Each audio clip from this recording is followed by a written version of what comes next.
Good afternoon, everybody. My name is Brandon Doggett, and this is The Brief.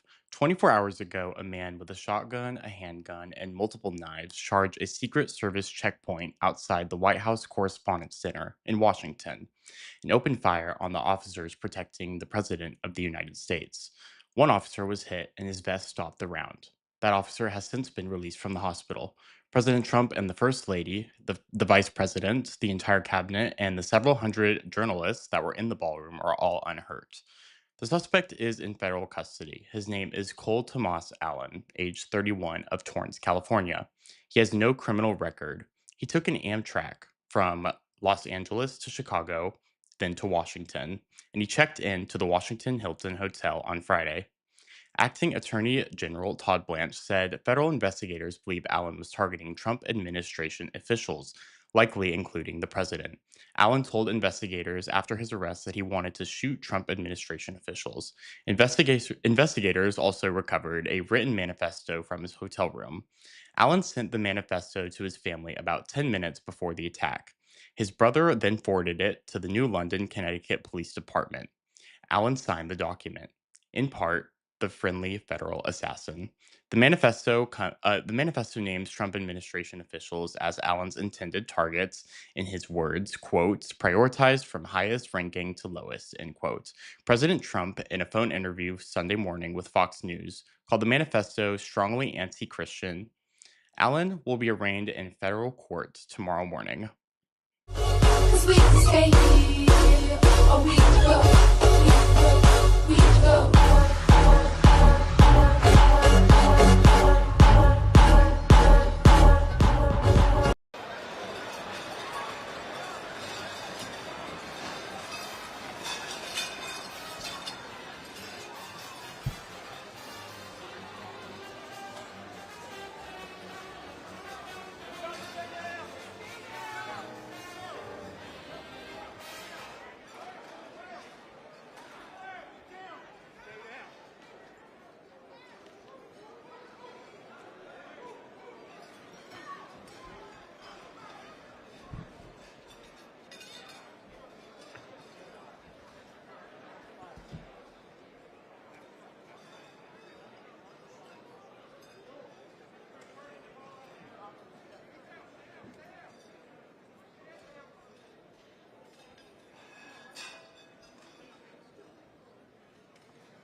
That was the moment from Saturday night. The president of the United States escorted off the stage by his Secret Service detail. The First Lady also escorted alongside him. From one corner of the room, and I don't know if you could hear it in that video, a God Bless America chant began. The shooting began at 8:36 p.m. Eastern on Saturday in the foyer outside the International Ballroom of the Washington Hilton at the Secret Service magnetometer line inside the ballroom where were President Trump, First Lady Melania Trump, Vice President J.D. Vance, members of the cabinet, members of Congress, and a press corps of several hundred. Dinner service had just started. DC Police Interim Chief Jeffrey Carroll says the suspect was armed with a shotgun, a handgun, and multiple knives. The long gun was a Maverick 12 gauge pump action shotgun purchased legally in August 2025. The handgun was an Armscore 38 caliber semi-automatic pistol purchased legally in October 2023. Between 5 and 8 shots were fired. Witnesses said that they did smell gunpowder. Secret Service agents in the ballroom shouted, "Shots fired," and "Stay down." The surveillance footage inside the Hilton was released by President Trump on Truth Social. The suspect rushes the checkpoint, and then the Secret Service agents draw their weapons and return fire. Let's watch that video now. Lieutenant Hudson, you monitoring this area? Very good. Obviously,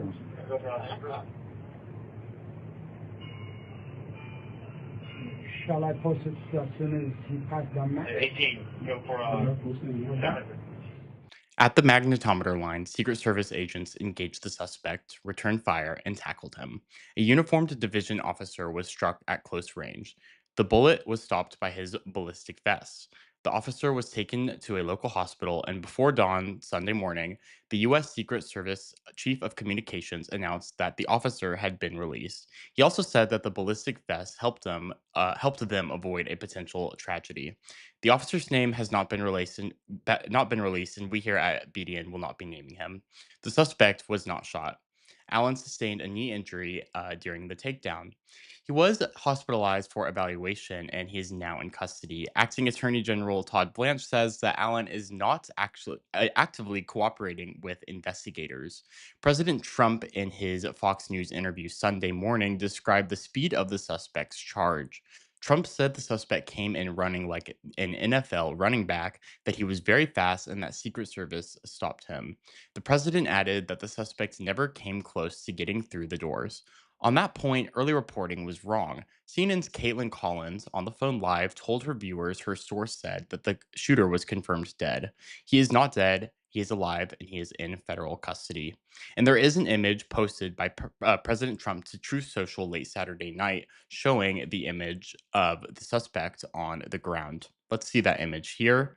You can see the suspect laying on the ground after getting tackled. The suspect is handcuffed face down on the floor of the hotel, the Washington Hilton, where he tried to kill the president.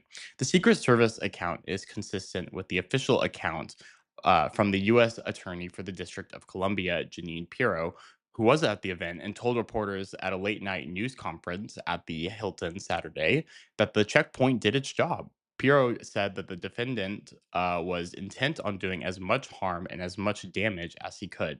Because of the checkpoint, no one inside the ballroom was injured. On NBC's Meet the Press on Sunday, Blanche said that the suspect barely got past the perimeter by a few feet. The most direct eyewitness account belongs to CNN's own Wolf Blitzer. Blitzer was returning from a restroom on an upper floor when the gunfire started. A police officer threw him to the ground and shielded his body. Blitzer sheltered in a restroom with about 15 other men until it was safe to come out, and he told CNN that he heard very loud, scary gunshots right near him. He said the first thing that went through his mind was, quote, "Is he trying to shoot me?" End quote. Other reporters in the room described the same scene. CBS News White House reporter Olivia Rinaldi, who was at the Butler, Pennsylvania rally in 2024 where Thomas Crooks shot the president, said that it was gunfire and that they knew it. Al Jazeera senior White House producer Chris Sheridan said the gunfire came from directly behind him on the other side of the ballroom doors. And Fox News chief political anchor Brett Baer, seated next to Homeland Security Secretary Mark Wayne Mullen, said within seconds the room filled with Secret Service and the guns were drawn. The cabinet was moved to secure rooms inside the hotel. Among those evacuated were the vice president, the secretary of state, the secretary of defense, the FBI director, the Speaker of the House, and acting Attorney General Todd Blanche. Now, I want to show you a video from CNN's Caitlin Collins that was taken on her phone seconds after the shots were fired. What the fuck is going on?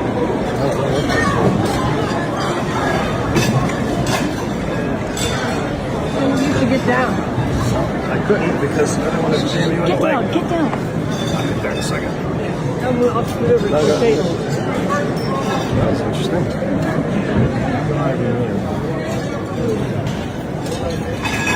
Alright, get down. Alright, get down. What? Stay down. I want you to get on the floor. I'm serious.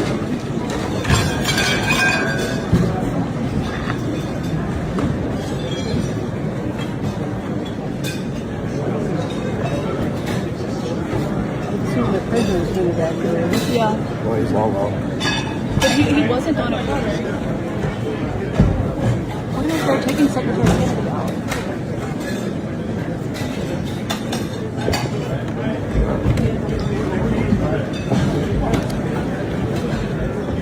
Next. Don't fucking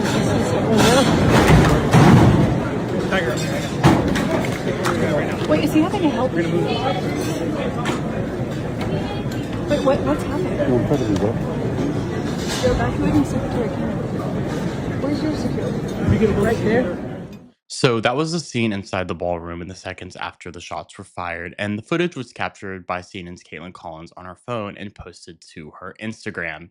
After a short break, when we come back, we will get to the suspect, the 31-year-old from California, who's a part-time tutor with a degree from Caltech and no criminal record. We will also get to the manifesto, the family alerts to the police that came before the attack, and the president's first interview since the shooting. This is a brief on BDN, and we will be right back.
Welcome back. I'm Brandon Doggett, and this is a brief on BD This, I just want to say, by the way, that I am doing this with a teleprompter now.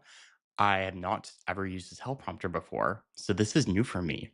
If you guys saw my Instagram, you might have seen it in the background of the post where I was talking about this live stream. But, anyways, I just wanted to point that out. So if I make any mistakes, don't blame me. But the man in federal custody is Cole Tomas Allen. He is 31 years old out of Torrance, California, in the South Bay of Los Angeles County. His identity has been confirmed by law enforcement officials and every major news organization. However, some outlets have spelled his middle name with an H, as in Thomas, Thomas. However, the spelling on his California driver's license, his California voter registration, and his FEC, Federal Election Commission filing, as well as his Cal State Dominguez Hills commencement program is TOMAS. So we here at BDN will use Tomas. Allen has no prior criminal record. He was not on the radar of DC law enforcement before Saturday night, and the federal government at this time has not released a booking photo. So if you do see one circulating on social media, um, just treat it with skepticism. But at this time, I have not seen one. In 2017, Allen earned a Bachelor of Science in Mechanical Engineering from Caltech. As an undergraduate, he was profiled by ABC7 Los Angeles for designing a prototype emergency wheelchair brake. During his time at Caltech, he was a member of the Christian Fellowship and the Nerf Club. In 2014, he held a NASA Jet Propulsion Laboratory Summer Undergraduate Research Fellowship. In May of 2025, Allen earned a Master of Science in Computer Science from California State University, Dominguez Hills.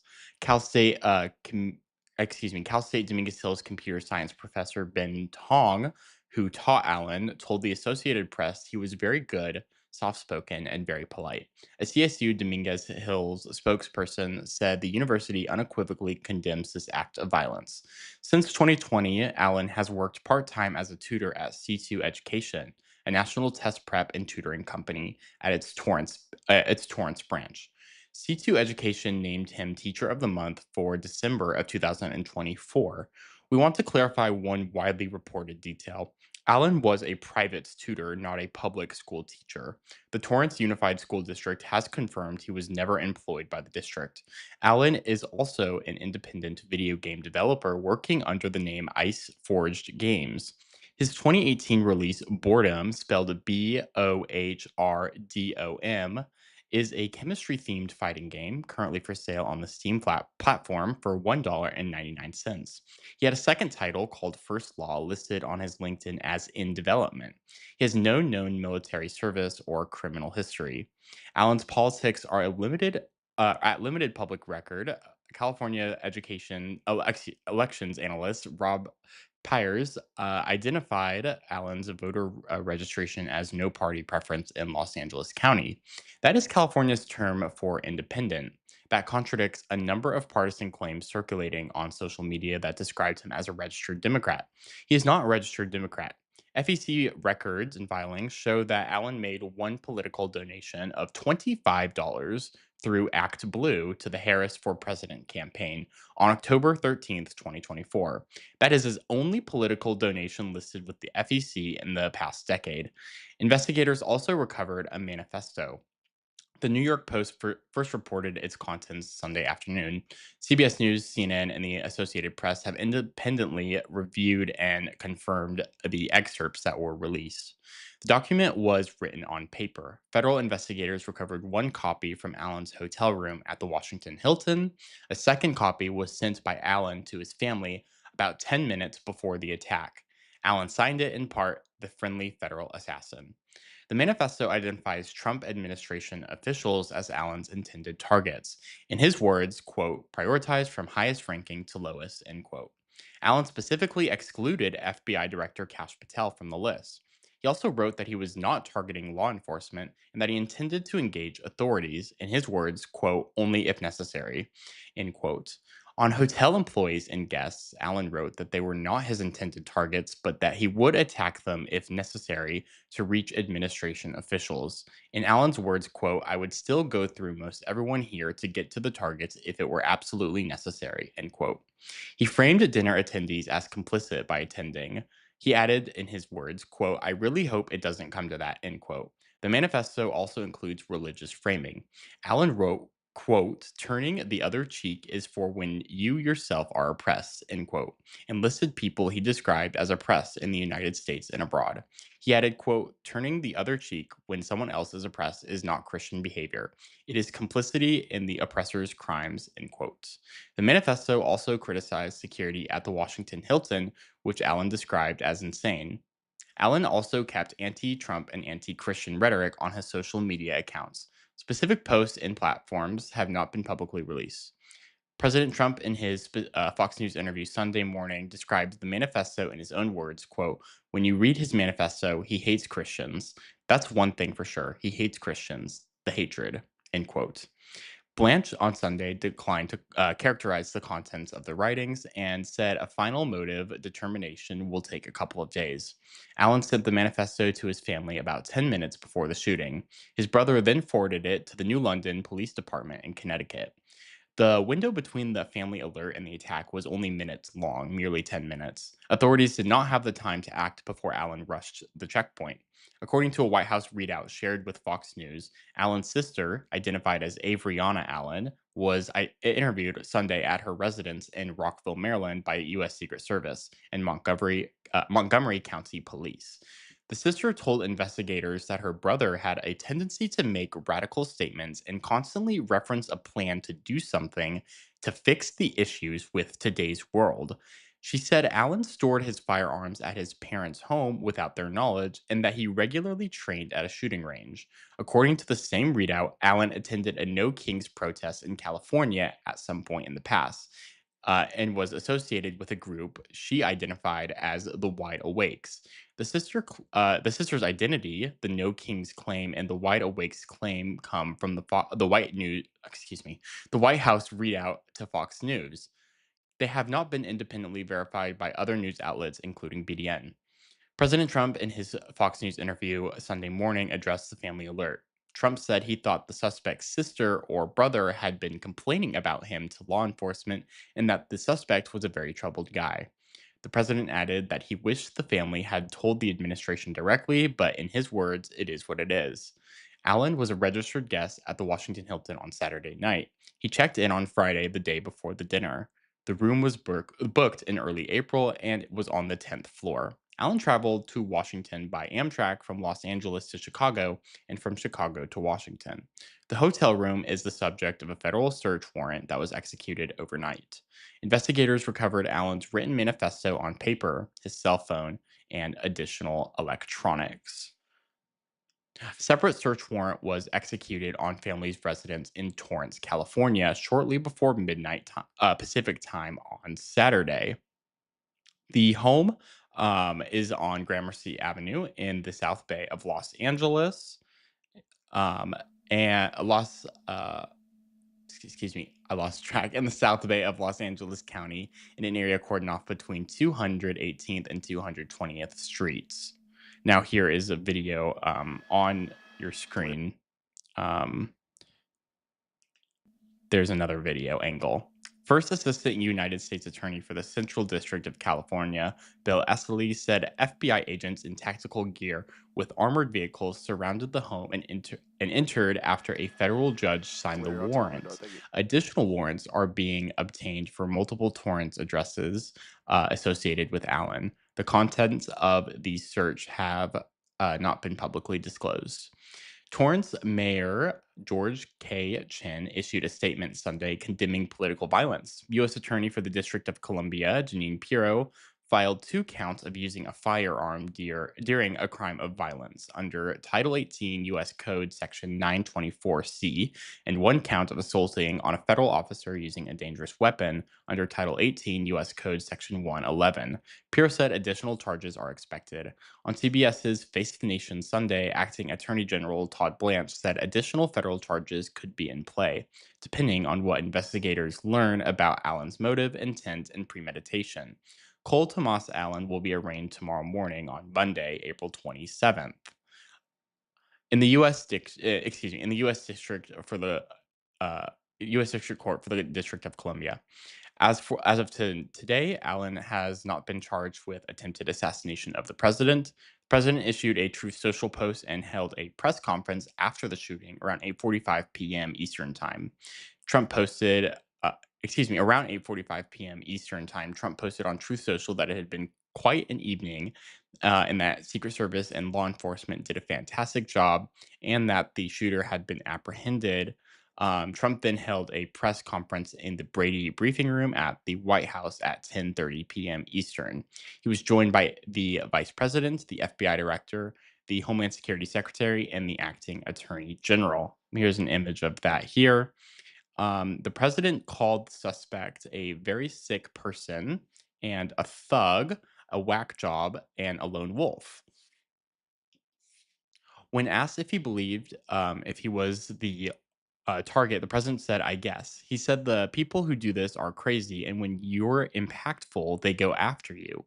The president closed by asking all Americans to recommit to resolving their differences peacefully.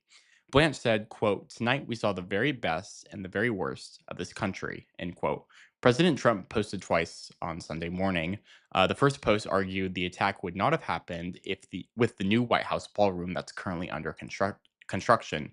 Trump wrote that the event would that the event would never have happened with the militarily top secret ballroom currently under construction, and that it cannot be built fast enough. He called for a pending lawsuit blocking the ballroom to be dismissed. The second post calls for national unity, asking all Americans to recommit to resolving their differences peacefully. Like I said, President Trump called into Fox News' Sunday briefing with anchor Jackie Henrich Sunday morning. It is the longest interview the president has given since the attack.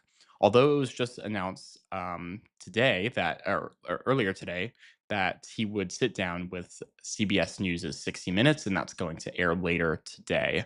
On the rescheduling of the dinner, Trump said he hopes to have it within 30 days, give or take. On the new White House ballroom, Trump said it is drone proof and contains massive bulletproof glass that's almost 4 inches thick. He said construction is ahead of schedule and on budget and is set to open in 2028. The president also addressed several other matters of national news on the call. He confirmed that scheduled nuclear talks with Pakistan and Iran have been called off. With Iran and Pakistan have been called off. And that going forward, those talks will be handled by phone. Trump said the United States holds all the cards, like he previously has said, and that Iran can come to Washington or call. He also confirmed that King Charles will arrive in Washington on Monday for his state visit, despite the attack at the White House Correspondents' Dinner. The president criticized NATO for what he described as a lack of cooperation in recent military operations. He said efforts to broker a ceasefire in Ukraine continue, but said the hatred between President Putin and President Zelensky is ridiculous. And on the Foreign Intelligence Surveillance Act, also known as FISA, which is set to expire this week, the president said the military really needs it and that he supports its reauthorization despite his own past criticism of how it was used. The press conference at the Brady briefing room Saturday night drew the same White House correspondents who hours earlier had been in the Hilton ballroom. Many of them were still in their tuxedos and gowns from the night before, the night earlier. As you can see here, this is the press corps in the briefing room Saturday night. Their black ties and gowns, many of them having just sheltered in place from a gunman. White House Correspondents Association President Weijia Jiang, who is also CBS News' senior White House correspondent, returned to the ballroom stage Saturday night after the building was clear. Zhang said journalism is a public service because when there is an emergency, journalists run to the crisis, not away from it, and preach. That is true. On a night when the dinner was meant to honor First Amendment freedom, she said those freedoms are also fragile. Zhang told CBS News afterwards that her 7-year-old daughter, her husband, and her parents were all in the ballroom Saturday night.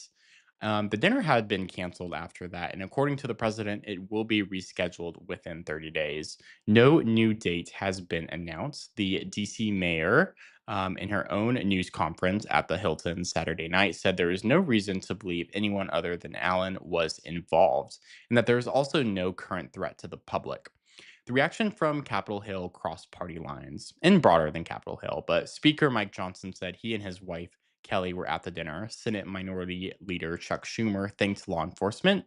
House Minority Leader Hakeem Jeffries on Fox News Sunday said violence is never the answer, whether it is targeted at the right, the left, or the center. Senator Lindsey Graham warned of unprecedented threats against the president. Senator John Fetterman, a Democrat, broke with members of his party by endorsing the president's White House ballroom construction.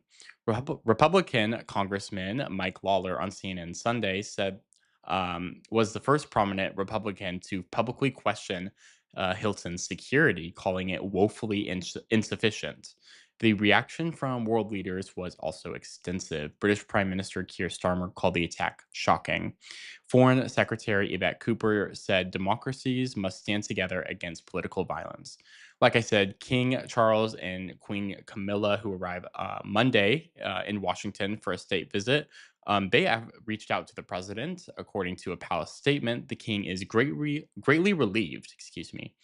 French President Emmanuel Macron called the violence unacceptable, and the NATO Secretary General, excuse me, called it an attack on free and open societies. Israeli Prime Minister Benjamin Netanyahu described it as an attempted assassination of the president. Saturday night was the third firearm incident involving the President Trump, in 21 months. On July 13th, 2024, in Butler, Pennsylvania, Thomas Crooks fired from a rooftop at a Trump rally. A former volunteer fire chief, Corey Comparator, um, who was at the rally with his family, was killed. The president was grazed in the right ear, in his right ear. On September 15th, 2024, at Trump International Golf Club in Palm Beach, Ryan Routh was discovered with a rifle near the property. He was apprehended before firing. And last night, April 25th, 2026, the suspect rushed the checkpoint at the Washington Hilton. The wider record of political violence is longer. Last June, Minnesota State Representative Melissa Hortman and her husband were assassinated in their home in what authorities described as politically motivated violence. In September of last year, conservative political activist Charlie Kirk was assassinated. Kirk's widow, Erica Kirk, was a guest in the ballroom Saturday and was photographed leaving in tears. On March 30th, 1981, just outside the same Washington Hilton, John Hinckley Jr. shot President Ronald Reagan and shot White House Press Secretary James Brady, who is permanently disabled. The press briefing room where the president spoke Saturday night is named after Brady. The Hilton was redesigned after the Reagan shooting to include a presidential suite near the entrance. That is the room the president was moved to Saturday night. Saturday was the first White House Correspondents' Dinner Trump had attended as a sitting president. Several questions remain unanswered, though, today. The full motive is unknown. The total number of shots fired is unknown, and also the breakdown between how many shots was fired by the suspect and how many shots was fired by the Secret Service remains unknown. The full text of the manifesto beyond the excerpts that are now public has not been released, and the contents of the search of the Torrance, California residence has not been disclosed at this time. The exact timeline of how Allen moved through the Hilton between his Friday check-in and then at 8:36 p.m. the attack is not clear yet, and then the identity of the wounded Secret Service officer has not been released. And it is not yet known whether the manifesto contains operational details about the attack itself, such as how Allen smuggled the weapons into the hotel. But here's what is next. Tomorrow morning, Cole Tomas Allen will be arraigned in the United States District Court for the District of Columbia. The exact time, the magistrate judge and Allen's defense counsel have not been publicly disclosed, but a booking photo is expected to follow the proceeding. Additional federal charges are expected, and the White House Correspondents' Dinner will be rescheduled within 30 days, according to President Trump.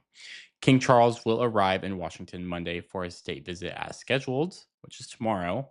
We will be back tomorrow with our regular edition of The Brief and with full coverage of the federal arraignment of Cole Tomas Allen.